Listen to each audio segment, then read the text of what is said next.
Ndi musanyufu nnyo okubanga owuliriza ebigambo bino ate ng'obiraba wano ku Hope Channel TV mu program amaka n'obufumbo n'omusumba Ssebaggala Ivan Samuel. Program eno yajja ku lwaffe kuyamba amaka okugazimba bavubuka n'abagalimu okulaba nti gagenda mu maaso era gasigale nga gawangula.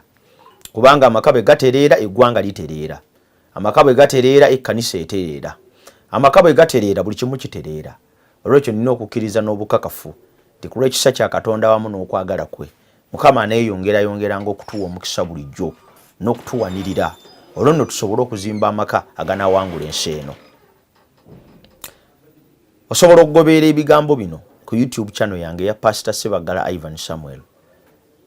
Ate osobola obigoberera live ku YouTube channel ya Hope Channel Uganda.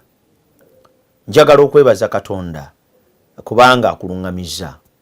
Era nsaba ekisa kye n'okwagala byongera okubeera wamu naawe bulijjo. Katusabe. Kitaffe omwagalwa tukwebaza olw'omukisa gw'otuwadde bw'otulesewo nga tuli balamu. Tukwebaza olw'ebyokulya n'ebyokunywa n'ebyokwambala by'otugabiridde. Erinnya ly'ettukuvu lyebazibwe. Tugenda okuyiga jangu otulungamye otuyigirize ng'ekisa kye bwe kiri. Ku bwa Yesu Kristo Mukama waffe bwe tusabye. Amiina. Tukyagenda mu maaso n'okuyiga ku nsonga y'okukwanagana kye tuyita courtship. Era ennaku eziyise emabega tubadde tukiyigako mu bugazi bwakyo na buli muntu bw'ateekwa okukikola. Naye tugenda kutwala akaseera nga tuyiga era nga tusoma era nga tufumiitiriza ku kigambo ekiyitibwa Christian courtship. Kiki Katonda kyayogera ku nsonga eno ey'okukwanagana? Mu kiseera kino twandiyeyisizza tutya? Bayibuli eyogera ki ku nsonga eno? Ebyo n'ebirala tugenda kubitunuulira mu programu eno amu n'endala ezigenda okuddirira. Olwo nno oluvannyuma tetusale tugende ku ky'okuyiga ekirala ekikulu ekikwatagana ku family and marriage. Kaakati tusooke tutwala ekiseera ate nga tuyiga ku bufumbo bwennyini ababuyingiddemu biki bye tuteekwa okumanya n'okutegeera ku bwo. Naye nga tetunnaba kutuuka eyo waliwo Katonda bye yeetaaga okutugamba n'okutuyigiriza okuva mu kigambo kye ebikwatagana ku Christian courtship and dating. Ekimu ku kyenjagala okutegeeza muganda wange ne mwannyinaze awulira ebigambo bino era biraba nti Katonda yakissa mu nteekateeka ye nti buli muvubuka yenna alaba ebigambo bino na buli musajja yenna oba buli mukazi alaba ebigambo bino mu ye mugwanidde okubeeramu ekirungo eky'okubeera ng'asikirizibwa omuntu ow'ekikulu ekitali kikye. Ekyo kya butonde era bw'okiwuliranga mu bulamu bwo owulira kituufu. Njogera eri omuvubuka ali eyo angobeera mu programu eno owulirira ddala kituufu. Tolina nsobi yonna gy'okoze okubeera ng'olina omuntu gw'oyagala, okubeera ng'olina omuntu gw'owulira ng'osikirizibwa gy'ali, okubeera ng'olina omuntu gw'owulira nga weetaaga okubeera naye nga mukwano gwo ow'omunda. Ekyo kya butonde kya ddala era kya mazima. Olw'ekyo tolina nsobi yonna gy'okoze. Togezaako ne weewuunya ekyo kigenda maaso mu bulamu bwo. Era togezaako n'olowooza nti weetaaga okukiyimiriza. Kiri mu nteekateeka ya Katonda omuntu yenna okuwulira ng'asikirizibwa omuntu ow'ekikulu ekirala. Naye ate kikola nnyo amakulu singa obanga okifunye ng'okifunidde mu kiseera kituufu. Waliwo ali yalina emyaka 13, 14, 15 kakati naye yeepankapaaka nga bw'awulira laavu eri omuwala. Kakati omulenzi wa myaka 14 n'emyezi 7, omuwala wa myaka 13 n'emyezi 9 n'ennaku 4. Kakati bakwataganye mbu balina laavu y'ekimmemmette era bo baakubeera wamu ebbanga lyonna amwagala okutuusa Victoria lw'erikalira. Nga tonnaba kubeera mugasiagasi oyo n'omuzannyozannyo ogwo bwe byolowooza nti waliwo laavu eyaddala mu abali 16, sweet 16, 17 mulabanga abategeera ebigambo by'okwagala naye temuyina na kifaananyi kyonna ku ki kye mugezaako okutandika kukola. Ekintu kiri kimu kyokka ekibakulembedde olw'okuba nti stage gye mutuuseemu eya adolescence mulina hormones nyingi eziyise mu mmwe, emibiri gyammwe gyagala okuzuula ebipya, mukyamuse bukyamusi. Kati gwe bw'okiwulira kino kyenjogera ekikyo kiri nnomo oteekwa okukiwulira naye oteekwa okukiyimiriza kubanga tonnatuuka kiseera kituufu kwaŋŋanga bikivaamu na biki bikigenderako. Ekigambo ekiyitibwa omukwano n'okwagala si kigambo ekyokusaagasaaga. Buli muntu yenna kyagenda ofubutuka eri atandika okuyingira munaddala eri abo abakyali under age. Kyabulabe nnyo okulowooza nti ebyowulidde mu ggwe n'okukyamuka awamu n'ebbugumu eriri mu ggwe olw'emibisi emingi egiyise mu ggwe, homonizi ezikutawaanya ezikutandisa okufuula omuntu omukulu, nti kaakati olwowulidde kituufu. Njagala okutegeeza mwana gwe awulira ebigambo bino tonnaba kutuuka. Ebigambo bino ebyokwagala omuntu wa opposite sex oba okuwulira nga oyagala omuwala tobiyita byakusaaga. Tebiggwera mu kwetunulira bwetunulizi ne mumoolamoola buusaawo. Tebiggwera mu kuwandiika bubaluwa ne mubuwanyisiganya. Tebiggwera mu bu emoji obwa WhatsApp erere miss you dede darling sweetheart erere soulmate ne gasiyo omulala yenna awandiikibwa. Kijengezaako kugamba nti ebintu tebiggwera awo. Ebintu tebikoma ku masimu. Tebikoma mu kuba na data kulikodinga bu video kuteeka ku TikTok kweyambula kuteekateeka busambi bweru kwenyola kunyenyenya bwensuti. Ebintu tebiggwera awo. Ebyo bavuuka babibeera muno olowooza nti byamaanyi nnyo. Si ekigambo kino kinene. Byonna tebigenda kukoma awo. Obunsitunsiti obwo bwonyenyanyenya ku TikTok lwa myaka 16 tebulina nnyo makulu. Njagala okuddamu n'okutegeeza okyali wala nnyo n'ekigambo ekiyitibwa okwagala okw'amazima. Okyali wala nnyo n'ekigambo ekiyitibwa omukwano omutuufu. Okyali wala nnyo n'ekigambo ekiyitibwa ebigendererwa bya Katonda mu ekyo ky'owulira. Kyova olaba nti oteekwa okukiziyiza. Oleme okuwambibwa feelings oba oleme okuwambibwa by'owulira. Okiyirize ddala okiggalire okutuusa ekiseera kyakyo ekituufu nga kituuse. Olwo you unleash era bonna amala okukyanjuluza. Olwo naayongera muganda wange ne mwannyinaze okufuna ekintu eky'amaanyi eky'obuyinza ate kikulu.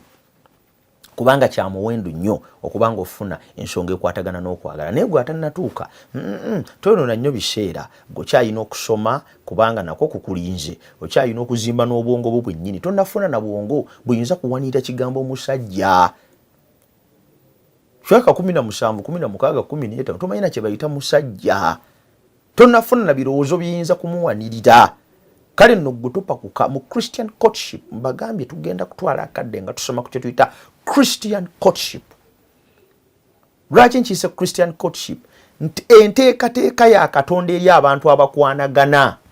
Nga maze okwogera ku biri ebirala ebiri general, njagala tufuneko akanyomero ak'enteekateeka ya Mukama mu bino bye tukola. Lwaki tetukafuna ye? Kubanga ndi musumba. Nandyogedde ku bintu byonna ne nirabira okwogera Katonda n'ekigambo kye. Ye nnyinza nti okuyigiriza ku nsonga ez'amaka ne sibayigiriza Katonda kyagamba ku maka. Bwe sikola ekyo nno bamba kotogedde.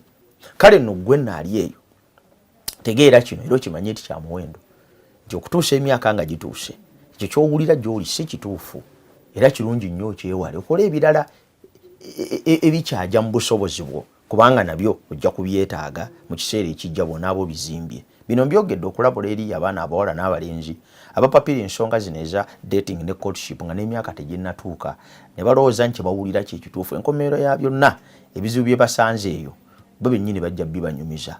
Kale nno kyembasaba nti courtship eno ye Katonda waba agitunuulira oba Bayibuli eba etunuulira ekigambo courtship ekitunulira ng'endagaano oba okukkiriziganya kw'abantu ababiri ne basisinkana bonna bongere okweyiga n'okwetegeera balabe obanga ddala kigendererwa kya Katonda bo okubeera mu bufumbo. Nkiddamu ebyawandiikibwa oba Katonda alabe ekigambo courtship ng'enzikiriziganya evaamu ensisinkano oba ensisinkano y'abantu ababiri evaamu okukkiriziganya. Okukkiriziganya kuno ng'abantu banoonya ebiruubirirwa bya Katonda mu kino kye bakola. Ddala ffe abasinkanya ababiri kiri mu nteekateeka ya Katonda ffe okusisinkana tukola amaka. Ddala ffe abasinkanya ababiri kiki Katonda kyasomesa ku kye tugenda okukola. Ekyo tuyita Christian courtship. Abantu basisinkana babiri kwebuuza ku Katonda. Basisinkana babiri okutunula era n'okulaba obanga ddala ebiruubirirwa byabwe byebiruubirirwa bya Katonda mu nteekateeka zaabwe. Era bamaliriza okukizuula nti byebyo. Ono ne balyoka bazimba enkolagana etagenda kumenyeka ey'ebbanga lyonna ey'emirembe n'emirembe. Kye tulina okumanya kiri kimu nti twetaaga okuyiga ekigambo kye bayita okwefuga. Twetaaga okutegeera ekigambo kye bayita okumanya. Ate twetaaga n'okutegeera ekigambo kye bayita okuba n'ebiruubirirwa. Ebintu ebisatu bikulu ng'onaabeera mu Christian courtship. Ekisooka oteekwa okuyiga okwefuga. Waliwo boundaries z'otateeka kubuuka nga muli mu kukwanagana. Ekyokubiri oteekwa okufuna okumanya. Kubanga bw'otafuna kumanya kumala, nkiddamu, bw'otafuna kumanya kumala oyinza okumaliriza ng'okoze ebirala mu birala. Omanye obutaba na kumanya ku kintu ky'okola kiyinza okuviiramu ebibi n'ebizibu bingi nnyo nnyo nnyo mu bulamu obwo. That is one of the most important things. Kale nno kikulu nnyo n'ofuna okumanya okumala, nkiddamu, n'ofuna okumanya okumala ddala ku nsonga eno ekwatagana ku Christian courtship. Ate ekyokusatu ky'olina okuteekako amaaso ennyo ate n'okutunuulira kyekyokuba n'ebigendererwa ebituufu. Those are the three things you should know Christian courtship. First, you must have boundaries. Second, you must have clear and explicit knowledge concerning courtship and dating. Third, you must have true purposes. Ebintu ebisatu bw'obanga tobirina tosobola kwanganga kigambo kiyitibwa Christian courtship. Bavubuka bangi abali ebigambo bino byengezaako okunnyonnyola munda nga tebannaba kutegeera kino. Naye njagadde ebisatu nsooke mbikooneko lweke tuzimbireko ebirala. Teri muntu abeera mu kukwanagana okw'amazima nga tali mu kirungo kya kwefuga. Okuba nti okwefuga tekuli mu bavubuka kibaleetedde obuzibu okwonoona n'ebyo bazimba. Waliwo lack of self control. Ate okwefuga okwo Katonda yekka yakugaba kubanga kibala eky'omwoyo. Bavubuka bangi tebakyalina kirungo kya kwefuga.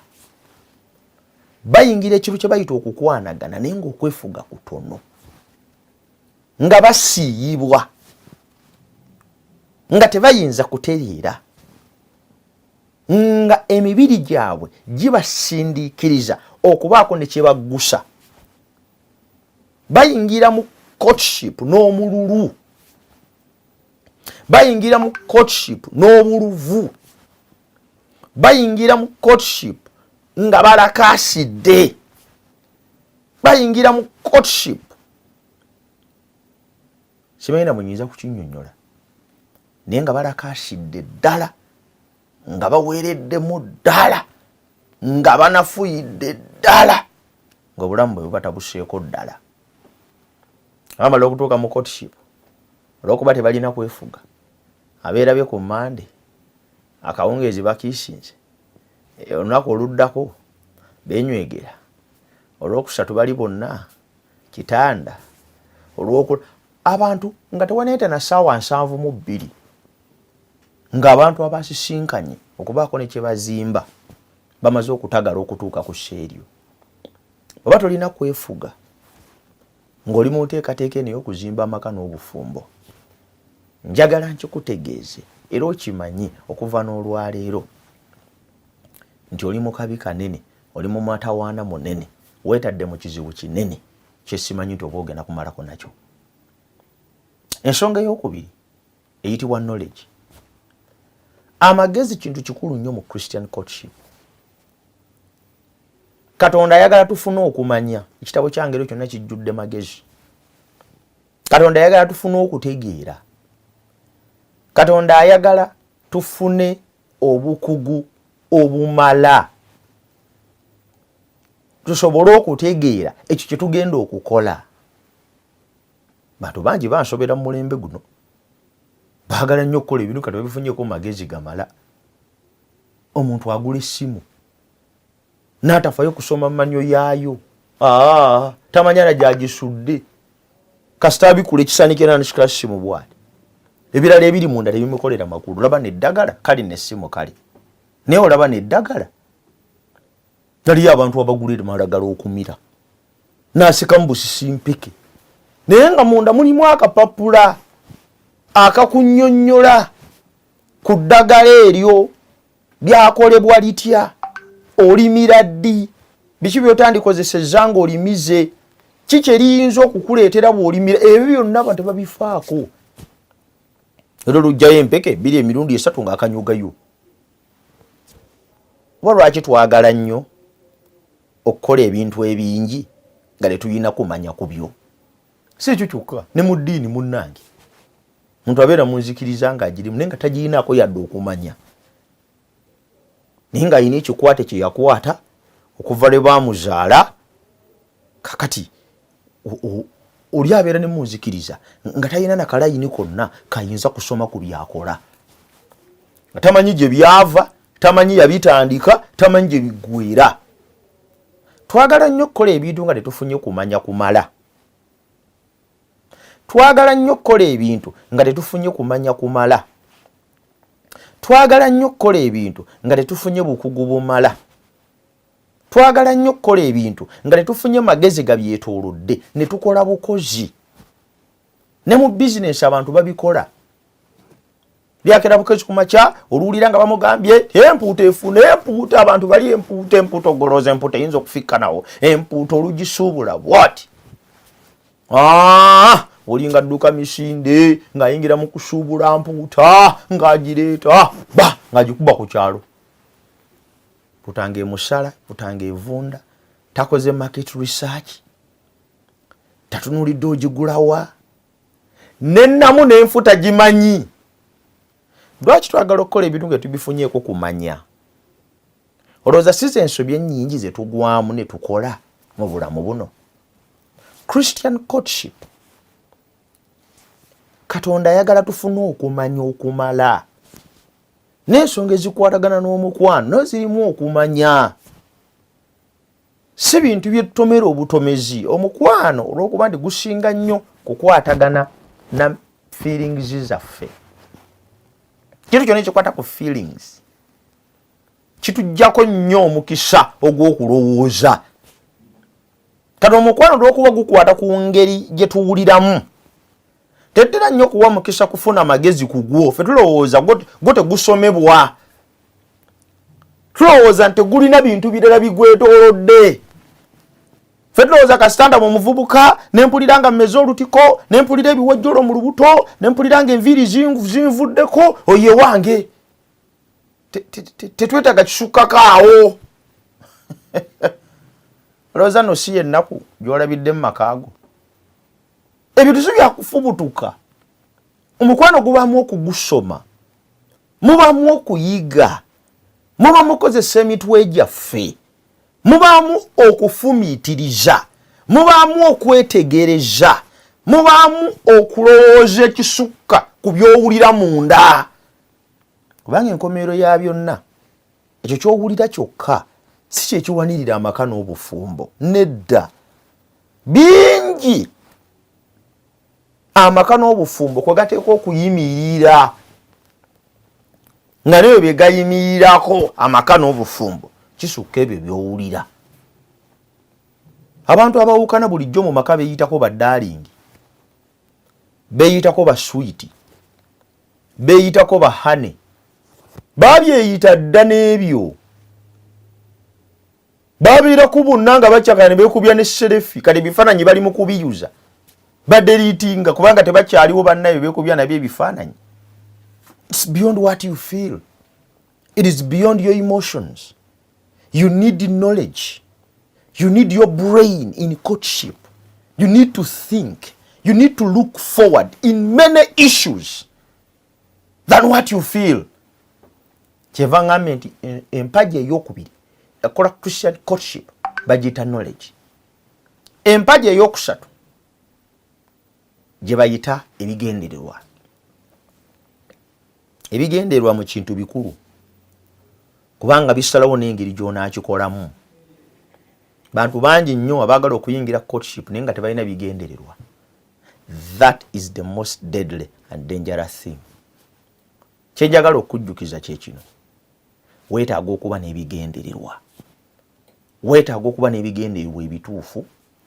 Weetaaga okuba n'ebigendererwa eby'amazima. Weetaaga okuba n'ebigendererwa ebikola ky'oyagala. Lwaki njogedde ku bigambo ebyo ebisatu? Ebigendererwa eby'amazima nti tolimbye mutima gwo. Oyingidde mu kintu kino kubanga ddala olina ebiruubirirwa ebituufu.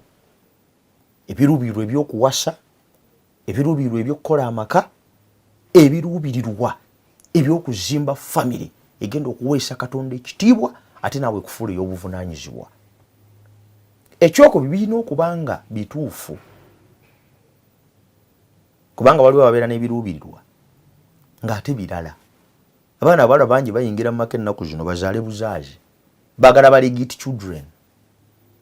Ezo cases kati zirabise nnyingi. Oli ayagala kuzaala mwana naye nga muzadde mu mateeka. Si byakuzaalazaala mu musajja gwe batamanyi. Kyava ayingira obufumbo, afune omwana ng'ali mu mateeka, akakazi agobe oba akakasajja agobe. Olina ebigendererwa ebituufu eby'amazima mu courtship. Bwe kibanga ebigendererwa bye si bituufu nga si by'amazima ate nga tebisanyusa bulamu bwo, ogenda kubeera otaataaganyizza enkola eya Christian courtship. Tugenda kwongereza awo. Saba Mukama ayongera okuwa omukisa ng'oyongera okuza ku bintu bisatu bye njogeddeko olwaleero ebigwanidde okuba mu ggwe ng'oli mu kye bayita Christian courtship. Era nsaba Mukama ayongera okunywereza kubanga buli lwakunyweza n'akuzimba kiyamba nnyo nnyini ddala naawe okufuula ow'enjawulo. Nkujjukiza nti osobola okulaba ebigambo bino n'ebirala bingi ku YouTube channel yange ya Pastor Sebagala Ivan Samuel. Ate osobola obigoberera live ku Hope Channel Uganda. Nkujjukiza net event Hope for Africa egenda okutandika mu mwezi ogw'omwenda kuva nga 3 paka nga 16. Kiriza obeere ekitundu ku ffe mu njiri ey'amaanyi egenda okukyusa obulamu bwaffe. Mukama akuwa omukisa. Katusabe. Kitaffe tukwebaza olw'omukisa gw'otuwadde bw'otulesewo nga tuli balamu. Tukwebaza olw'ebyokulya n'ebyokunywa n'ebyokwambala. Weebale kubanga oyogedde naffe. Saakyo n'okwagala kakitubeere. Oyongera otuyigirizanga bulijjo ku bwa Yesu Kristo Mukama waffe bwe tusabye. Amiina.